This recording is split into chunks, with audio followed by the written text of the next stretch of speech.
My name is Taylor Lindsay Noel. Hi, I'm Aiden Hodge. 6 years ago, I was Canadian national gymnast. I was diagnosed with a juvenile nasopharyngeal angiofibroma, which in everyday speak was a brain tumor. My coach, he asked me to do a skill that I'd never heard of before. I trusted him, and unfortunately the second time I tried it, I landed on my head and I broke my neck.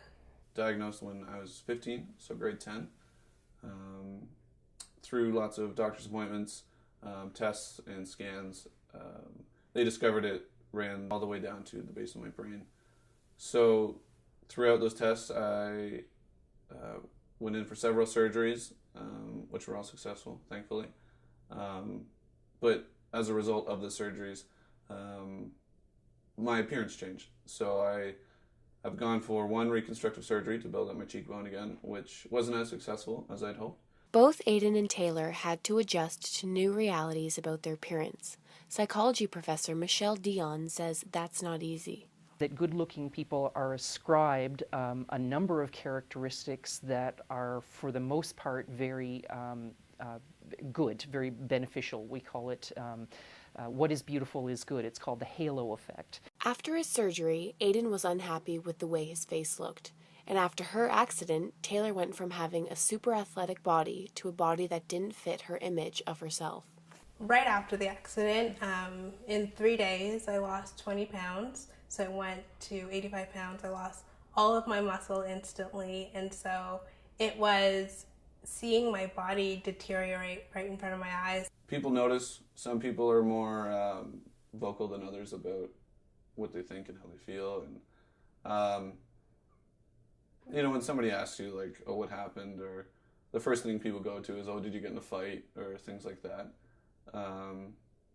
First it kind of bothered me, but then you just kind of, you have to deal with the cards you're dealt, and you just have a little fun with it. But Aiden and Taylor are still the same people on the inside, so why are normal people so thrown off by physical abnormalities?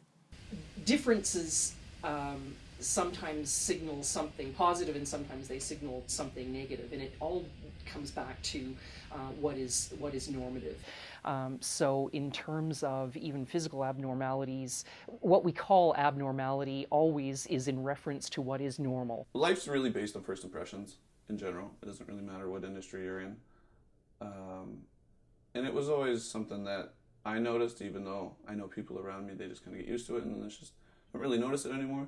So going into business, meeting people, having to network, it's something that's always been important to me, even before I kind of chose what I wanted to do through school and post-secondary. So, it's what people see first, and you kind of want to make it look right. I wasn't secure anymore because a lot of how I felt and my confidence came from having a nice body and not just relying on, I guess, like it was a combination of your face and how you're able to wear your clothing and stuff like that. And now I still don't feel as confident, I guess, beautiful as I did when I was younger. Confidence and body image are peculiar things. Even the most beautiful people can struggle with them.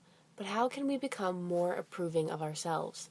We can improve our own body image by either changing the physical appearance of the body, or we can change the way that we feel about our physical appearance.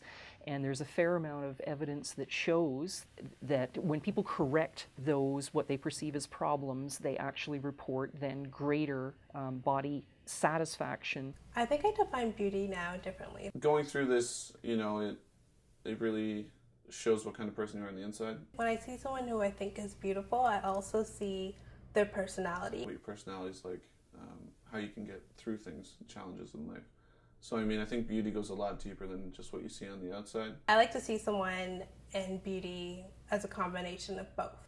And I think beauty can be dictated more so by how you are as a person and not how you look as a person. It needs to be more than just your outward appearance, to me. That defines your beauty.